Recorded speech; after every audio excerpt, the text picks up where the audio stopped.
Welcome to our channel. Today we how to disable pull to refresh in TikTok on Android. Quick tutorial step by step clearly.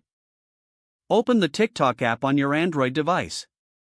Tap on the profile icon located at the bottom right corner of the screen. Once you are on your profile page, look for the three horizontal lines in the upper right corner. Tap on these three lines to open the menu. From the menu, select Settings and Privacy.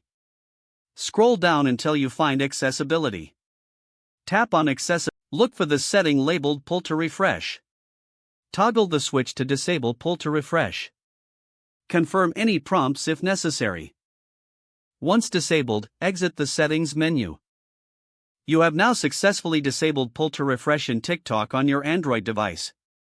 If the page does not load, refresh the browser or try again in a private or incognito window.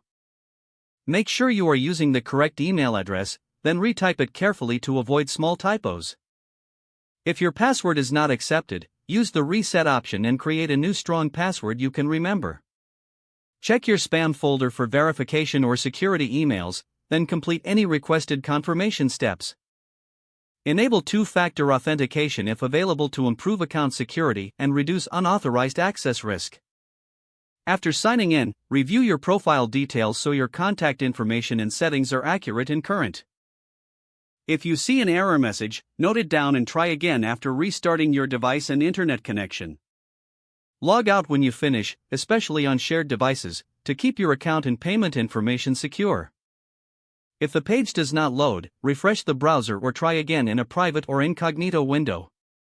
Make sure you are using the correct email address, then retype it carefully to avoid small typos.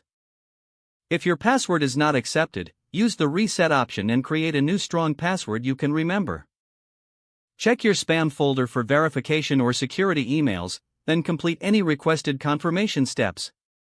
Enable two-factor authentication if available to improve account security and reduce unauthorized access risk.